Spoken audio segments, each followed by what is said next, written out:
கிறிஸ்துவுக்குள் மிகவும் பிரியமானவர்களே, உங்கள் எல்லாரையும் வாழ்த்தி அன்போடு வரவேற்கின்றோம்.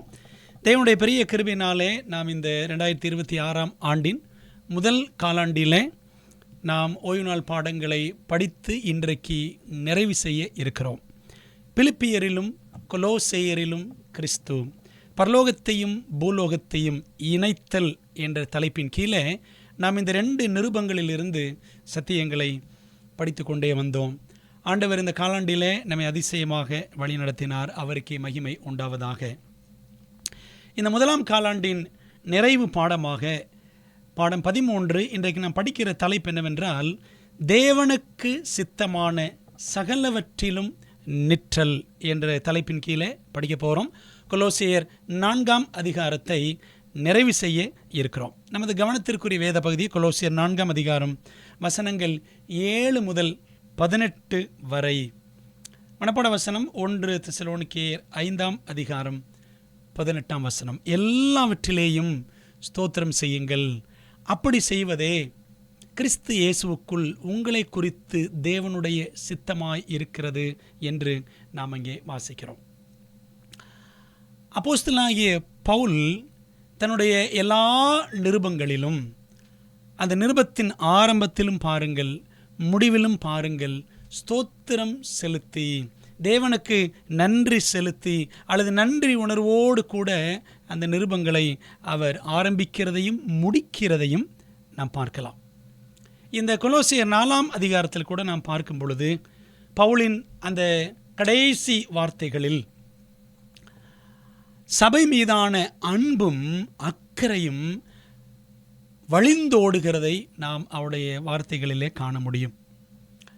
இந்த பவுல் 60 முதல் 65 வயது வரை வாழ்ந்து ஊழியங்களை செய்திருக்கலாம். என்ன ஒரு கணக்கு சொல்கிறாங்க அப்படின்னு சொன்னால், அவருடைய வெளி ஊழியம் கிட்டத்தட்ட 13,400 மைல்கள் அவர் பயணித்திருக்க வேண்டும். அதாவது 21,565 கிலோமீட்டர் அவர் பயணித்திருக்க வேண்டும் என்று வேத அறிஞர்கள் சொல்லுகிறார்கள். கப்பல் வழியாக, இன்னும் தரை வழியாக எவ்வளவோ பயணங்களை செய்த மனிதன் இந்த மனிதன். இந்த பவுலுடைய ஊழியத்தில் நீங்கள் கவனித்து பாருங்கள். நேரடி ஊழியம், எழுத்து ஊழியம், மூப்பர்களை நியமித்து ஊழியம், யூதர்களுக்கு ஊழியம், புரஜாதிகளுக்கு ஊழியம் என்று பல விதங்களிலே ஊழியங்களை மும்முரமாக மரண தருவாய் வரையிலும் சிறைச்சாலையிலும் கூட ஊழியங்களை செய்தவர் பவுல். அன்பானவர்களே, இந்த பாடத்தில், இந்த கடைசி பாடத்தில் 13ஆம் பாடத்தில் நாம் 3 முக்கியமான பாடங்களை கற்றுக்கொள்ள இருக்கின்றோம். 3 முக்கியமான பாடங்கள். முதலாவது பாடம் என்னவென்றால், ஊழியம் என்பது ஒரு கூட்டு முயற்சி. மினிஸ்ட்ரி இன்வால்வ்ஸ் அ டீம் ஒர்க். ஊழியம் என்பது ஒரு கூட்டு முயற்சி. நீங்கள் கொலோசேயர் 4ஆம் அதிகாரத்தில் வசனங்கள் 7 முதல் 14 வரை நீங்கள் கவனித்து பார்க்க வேண்டும். 7 முதல் 14 வரை நீங்கள் கவனித்து பார்க்க வேண்டும். இது முதல் குறிப்புக்கு. ஊழியம் என்பது ஒரு கூட்டு முயற்சி. பாருங்களேன், பழைய ஏற்பாட்டில் மோசே, எலியா, தானியேல் இப்படி யாருமே அவர்கள் தனித்து ஊழியம் செய்யவே இல்லை. எலியா கூட ஒரு வேலைக்காரன் இருந்தான். அது மாத்திரமல்ல, அவர் நிறைய தீர்க்கதரிசிகளை, மாணவர்களாக இருந்த நபர்களை உருவாக்கி அவர்களை தீர்க்கதரிசிகளாக ஆக்கினார். எலியா, சாமுவேல், எலிசா இவங்கெல்லாம் இந்த வேலையை செய்தார்கள். தீர்க்கதரிசிகள் புத்திரரை பயிற்றுவித்தார்கள், தேசத்தை வழிநடத்துவதற்கு, தேவனோடு நெருங்கி இணைப்பதற்கு. ஆகவே யாருமே தனியாக செயல்படவில்லை. மோசே, அவர் கூட ஊர், ஆரோன், யோசுவா எல்லாம் இருந்தார்கள். இன்னும் தானியேலோடு அவருடைய நண்பர்கள் 3 பேர், அப்படிலாம் பார்க்குறோம்.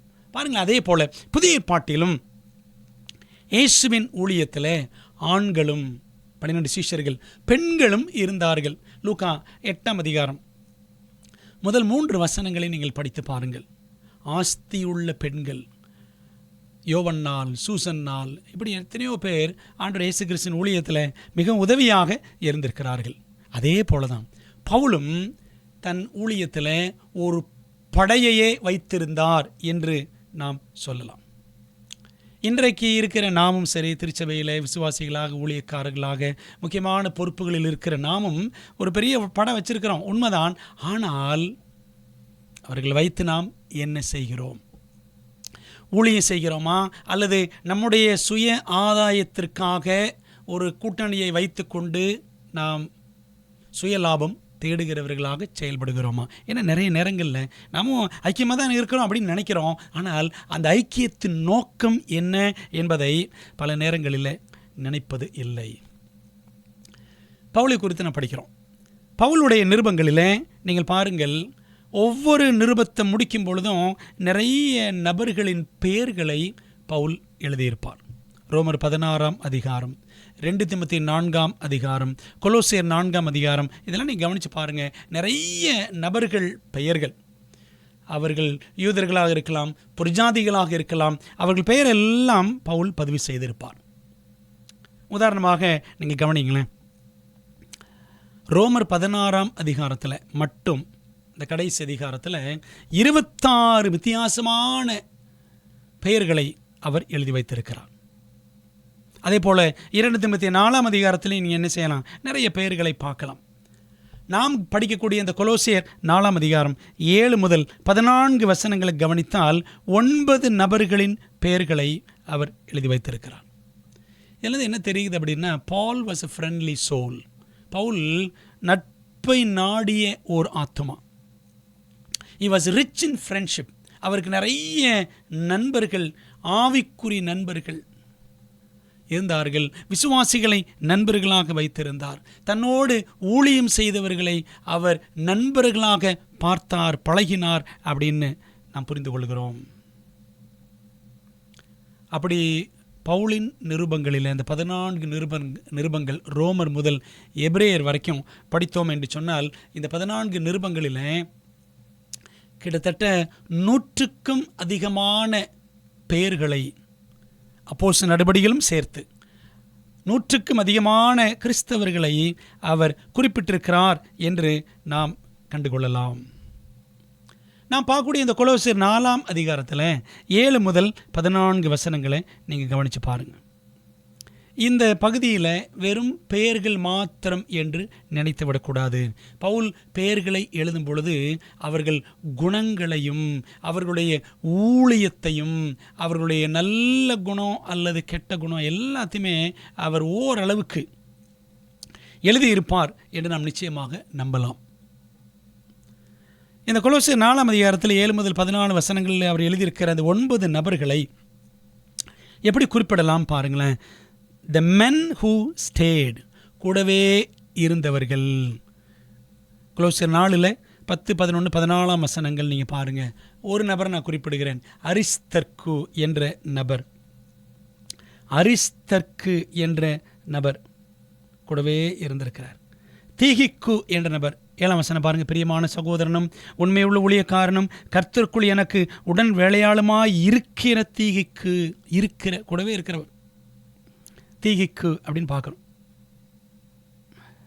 உங்கள் செய்திகளை அறியவும் உங்கள் இருதயங்களை தேற்றவும் அப்படின்னு பார்க்குறோம். கூடவே இருந்தவர். அது மாதிரி 10ஆம் வசனம் பாருங்கள். என்னோட கூட காவலில் இருக்கிற அரிஸ்தர்க்கு. பார்த்தீங்களா, 2 பேர் உங்களுக்கு காண்பித்திருக்கிறேன், தீகிக்கு, அரிஸ்தர்க்கு. கூடவே இருந்தவர்கள். the men who stayed, கூடவே இருந்தவர்கள்.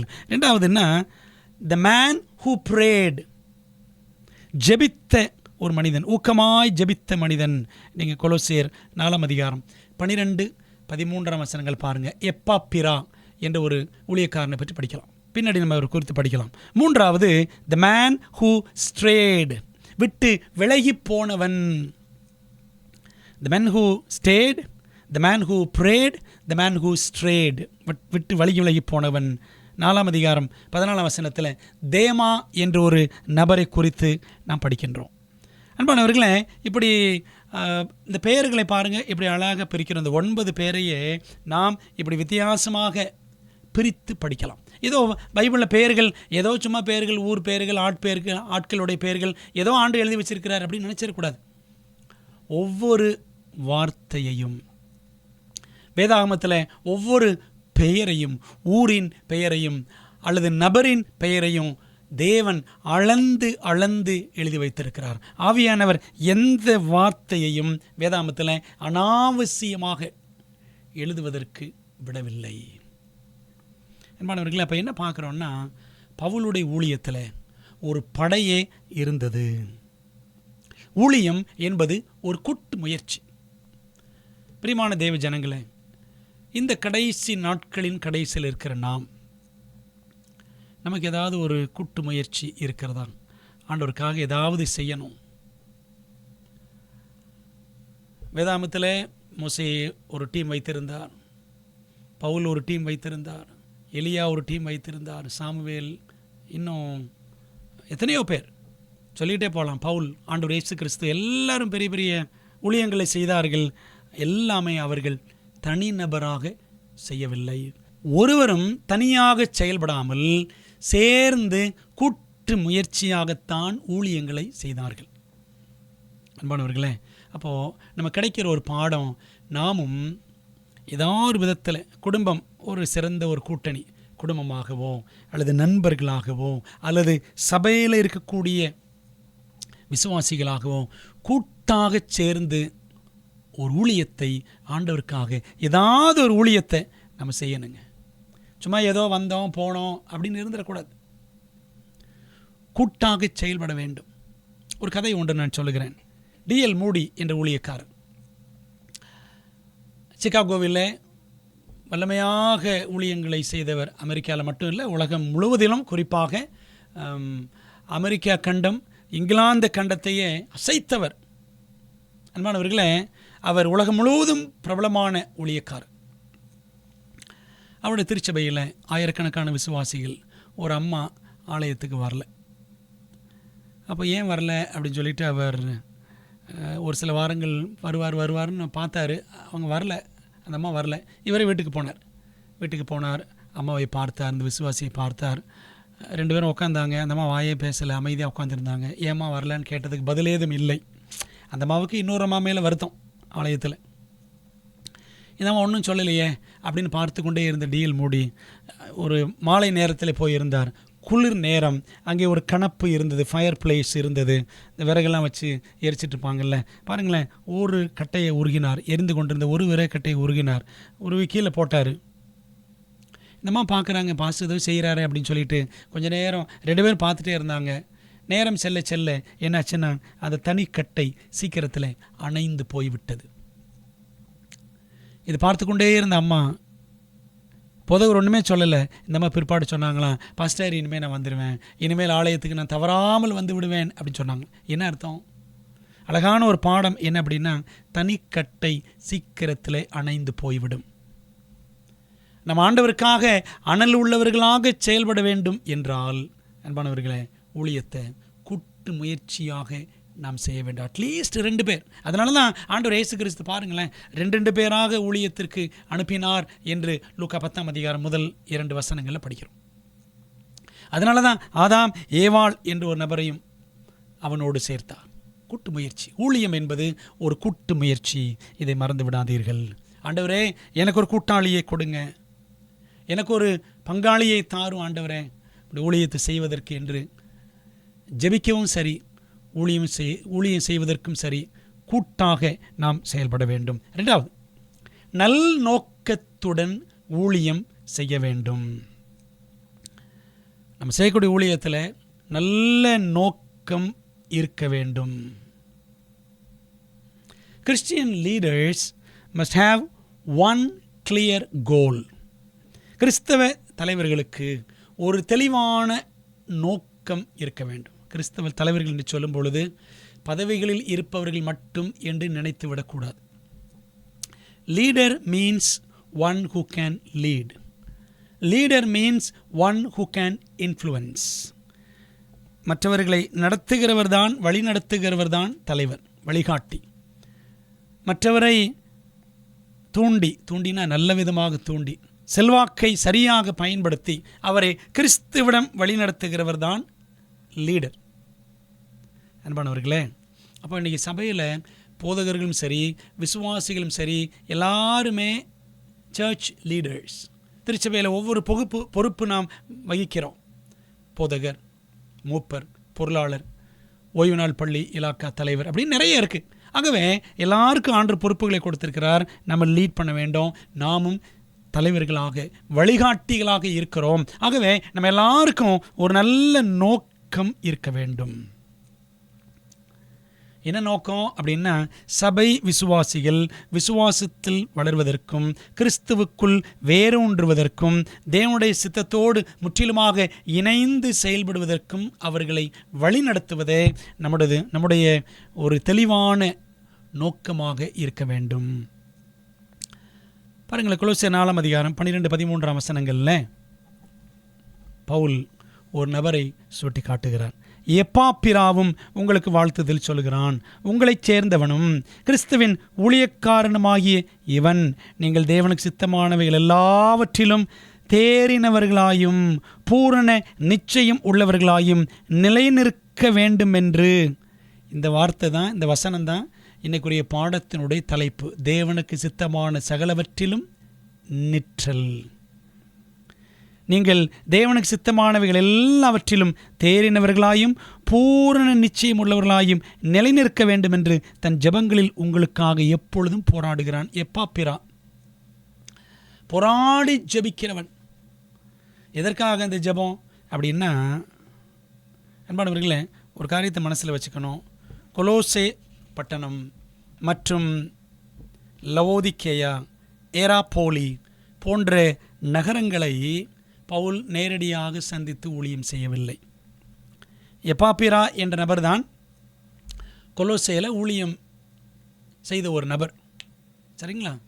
அவர் தான் அந்த சபையினுடைய உருவாக்கத்தில் ஒரு முக்கியமான ஒரு காரணமாக இருந்தவர். அப்போது தன் சபைக்காக பாரம் கொண்டவர் எப்பாப்பிரா. உங்களைச் சேர்ந்தவன், பார்த்தீங்களா, கொலோசையைச் சேர்ந்தவன், கிறிஸ்துவின் ஊழியக்காரனுமாகிய இவன்.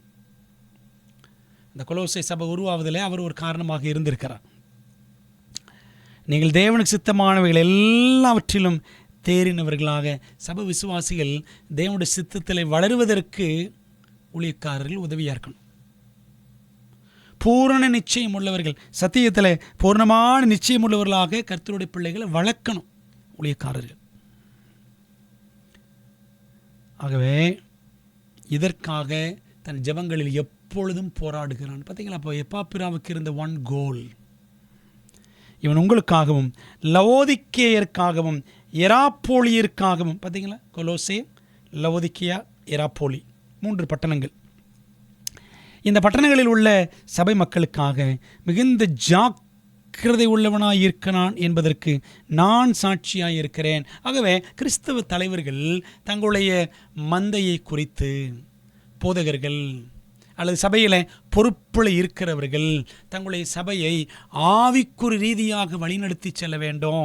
அவர்களை தேவனுடைய சித்தத்தில், தேவனுடைய சகல பரிபூர்ண சித்தத்திலும் அவர்களை வழிநடத்த வேண்டும்.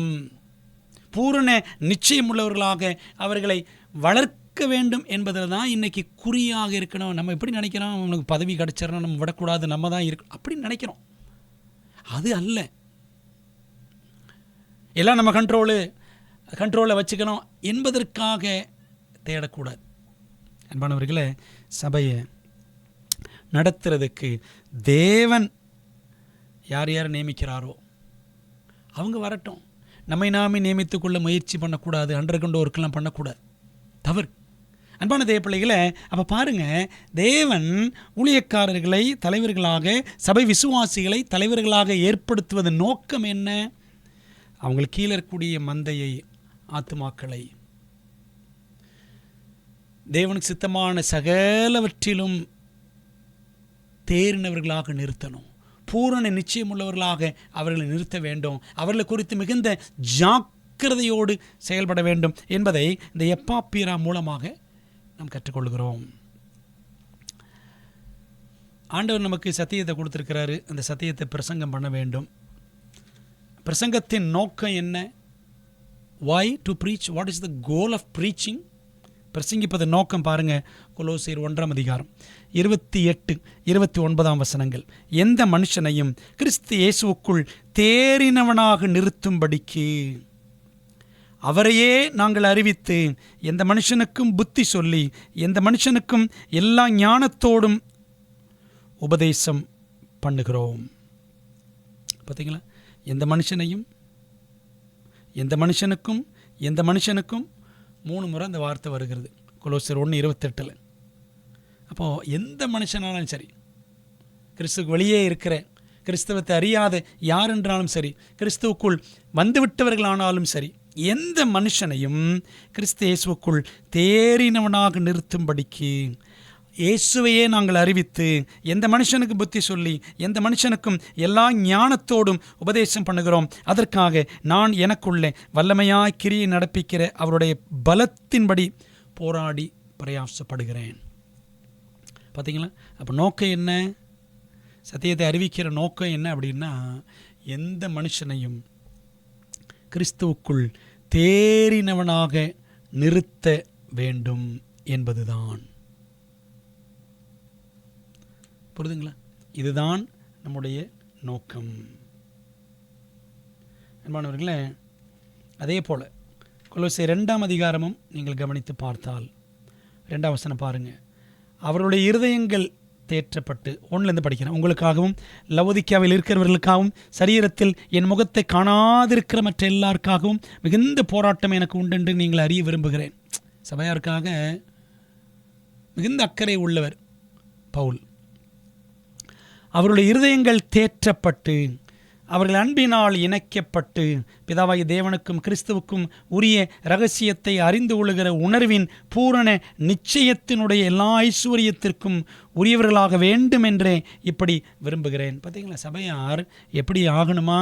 பிதாவுக்கும் தேவனுக்கும் உரிய இரகசியத்தை அறிந்து கொள்ளுகிற அந்த சத்தியத்தை அறிந்து கொள்ளுகிற அந்த உணர்வின் பூரண நிச்சயத்தினுடைய எல்லா ஐஸ்வர்யத்திற்கும் உரியவர்களாக வேண்டும். சத்தியத்தை எவ்வளவுக்கு முழுமையாக கற்றுக்கொள்ள வேண்டுமோ அவ்வளவுக்கு ஜனங்கள் அறிந்து அந்த பூர்ண நிச்சயத்தை அடைய வேண்டும்.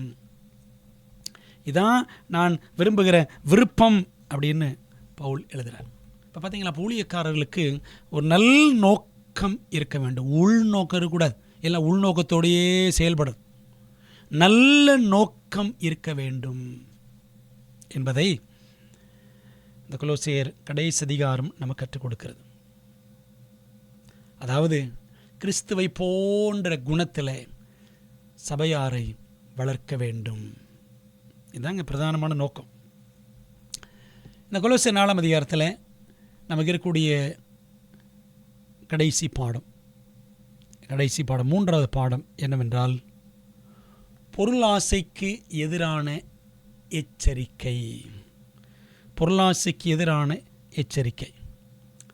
கொலோசியர் 4 அதிகாரத்தில் 9 நபர்களை பவுல் குறிப்பிடுகிறான்னு பார்த்தோம். முதல் வகையரா பவுல் கூடவே இருந்தவர்கள். 2வது ஊக்கமாக ஜெபித்த நபர் எப்பாப்பிரா. 3வது பவுலை விட்டு, சத்தியத்தை விட்டு, கிறிஸ்துவை விட்டு, கிறிஸ்துவின் ராஜ்யத்தை விட்டு விலகி போனவன், the man who strayed. பிலிப்பியர் 4 அதிகாரத்தில் 14 வசனம். பிரியமான வைத்தியனாகிய லூக்காவும் தேமாவும் உங்களுக்கு வாழ்த்துதல் சொல்லுகிறார்கள். தேமா, டீமாஸ் என்ற ஒரு நபரை குறித்து நாம் இங்கே படிக்கிறோம். இந்த நபரை பற்றி வேதாமத்தில் 3 இடங்களில் சொல்லப்பட்டிருக்கிறது. இன்னொரு இடம் பாருங்கள். பிலமோன் நிருபம் 24வது வசனம். பிலமோன் 24. என் உடன் வேலையாட்களாகிய மார்க்குவும் அரிஸ்தர்க்கும் தேமாவும் லூக்காவும் உமக்கு வாழ்த்துதல் சொல்கிறார்கள் அப்படின்னு பவுல் எழுதுகிறார் பிலமோனுக்கு. இந்த 2 இடத்துல தேமான் பெயர் மட்டும்தான் இருக்கிறது. உடன் வேலையாள் அப்படின்னு சொல்லி சொல்லுகிறார் பாருங்க. ஆனால் 2 தீமோத்தேயு 4 அதிகாரம் 10 வசனத்தில், ஏனென்றால் தேமா இப்பிரபஞ்சத்தின் மேல் ஆசை வைத்து என்னை விட்டு பிரிந்து தெசலோனிக்கே பட்டணத்துக்கு போய்விட்டான் அப்படின்னு படிக்கிறோம். பவுல் கூட ஊழியத்தில் இருப்பது எவ்வளோ பெரிய ஸ்லாக்கியம். ஆண்டவர் இயேசு கிறிஸ்துவின் பிள்ளையாக, ஆண்டவர் இயேசு கிறிஸ்துவின் உடன் வேலையாளாக பணியாற்றுவது எவ்வளோ பெரிய பாக்கியம். ஆனால் இந்த தேமா விட்டு போய்விட்டான். ஏன் போனார்? இப்பிரபஞ்சத்தின் மேல் ஆசை வைத்து. உலக ஆசை. உலக ஆசை என்ன? பண ஆசை, பதவி ஆசை, பெண் ஆசை, மண்ணாசை, பொன்னாசை, என்ன வேணாலும் சொல்லலாம். இச்சை. அன்பானவர்களே, இப்படி வழிவிலகி போனவர்கள் யார் யாருன்னு பார்த்தீங்கன்னா, பிலையாம் பழைய ஏற்பாட்டில் பணத்துக்கு ஆசைப்பட்டு போயிட்டான். யூதாஸ் புதிய ஏற்பாட்டில் அவனுக்கு பண ஆசை தான். ஆகான் பழைய ஏற்பாட்டில் அவனும் அந்த பாபிலோனிய சால்வை, தங்கம் எல்லாத்துக்கும் ஆசைப்பட்டான். இந்த பட்டியலில் தேமாவும் போய்விடுகிறான் அப்படின்னு படிக்கிறோம். அன்பானவர்களே, கேள்வி, நம்முடைய இருதயங்கள் ஊழியத்திற்காக கொழுந்து விட்டு எரிகிறதா அல்லது பணத்திற்காக கொழுந்து விட்டு எரிகிறதா? Are our hearts burning for mission or money? யோசிக்கணும். For proclamation or for position? அதாவது சத்தியத்தை அறிவிக்க வேண்டும் என்பதற்காகவா அல்லது பதவியை பிடித்து வைத்துக் கொள்ள வேண்டும், என்னுடைய நாற்காலியை பத்திரப்படுத்தி கொள்ள வேண்டும் என்பதற்காகவா? எதற்காக நம்முடைய இருதயங்கள் கொழுந்து விட்டு எரிகிறது என்பதை நாம் சிந்திக்கணும்.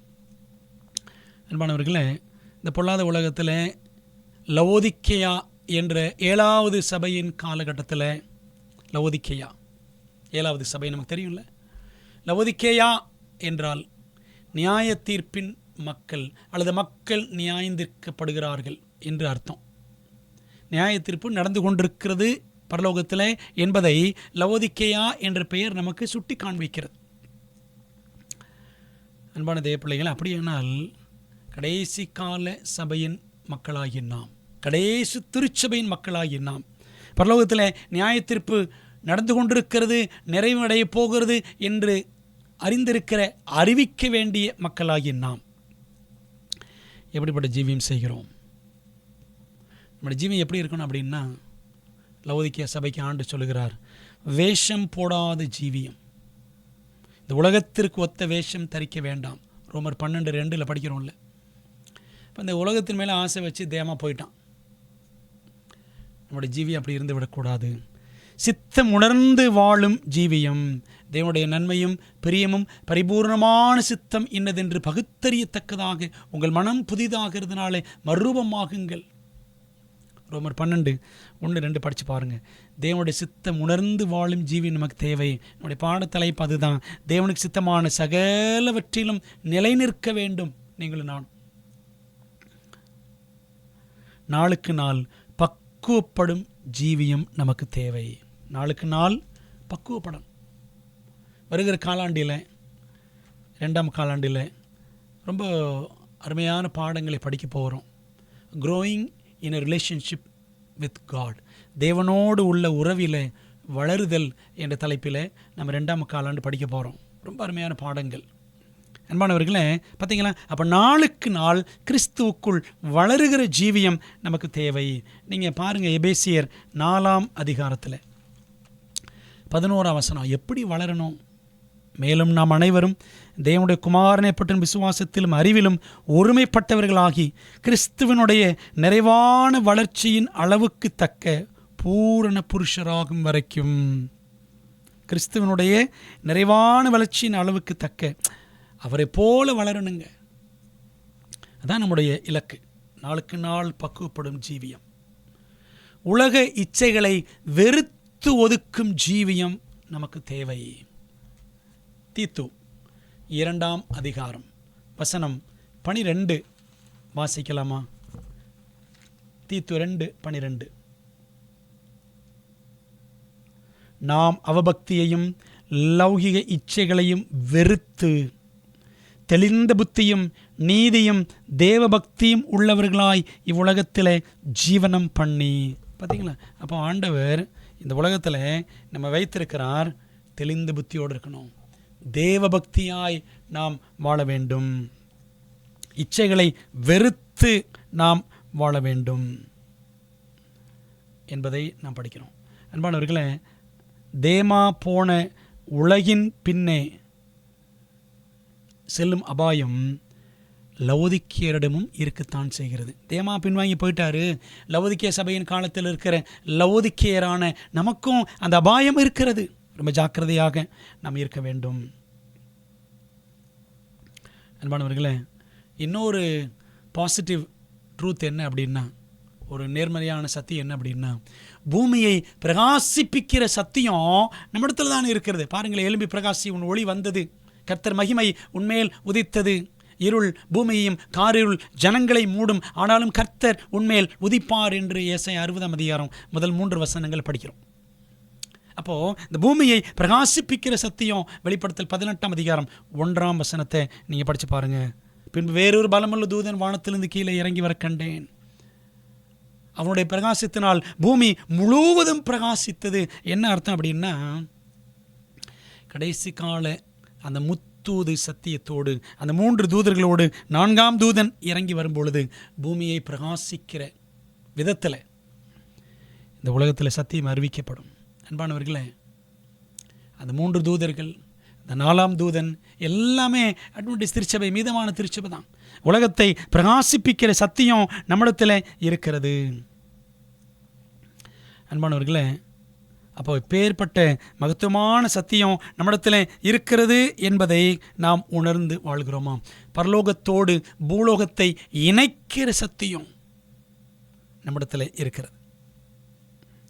ஆண்டவர் இயேசு கிறிஸ்து பரலோகத்தில் நமக்காக பரிந்து பேசிக் கொண்டிருக்கிறார். கிறிஸ்துவை பாருங்கள் என்று கிறிஸ்துவை சுட்டி காட்டுகிற அந்த ஊழியம் நம்மிடத்தில் இருக்கிறது. அன்பான தேவ பிள்ளைகளே, 1000 வருட அரசாட்சி, இந்த உலகம் எப்படி முடியும், துன்மார்க்கரை எப்படி அழிவார்கள், புதியவான புதிய பூமி படைக்கப்படுவது, 1000 வருட அரசாட்சி, பரலோகத்தில் இப்படி மேன்மையான சத்தியங்கள் நம்மிடத்தில் இருக்கிறது.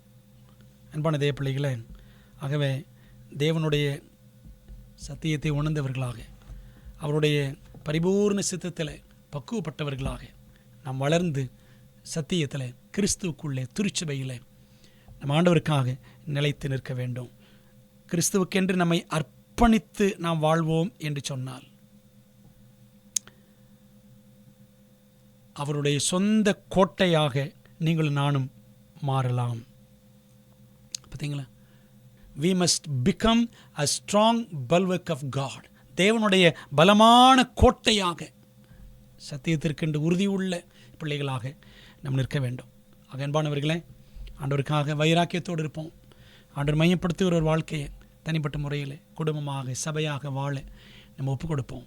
ஆண்டவரே, இந்த பாடங்களை எங்கள் மனதிலே கொண்டு நாங்கள் செயல்பட எங்களுக்கு உதவி செய்யும் என்று ஒப்புக் கொடுப்போம். கர்த்தர் ஆசீர்வதிப்பார். ஜெபிக்கலாமா? நல்ல தகப்பனே, நீர் கொடுத்த அருமையான பாடங்களுக்காக உமக்கு ஸ்தோத்திரம்.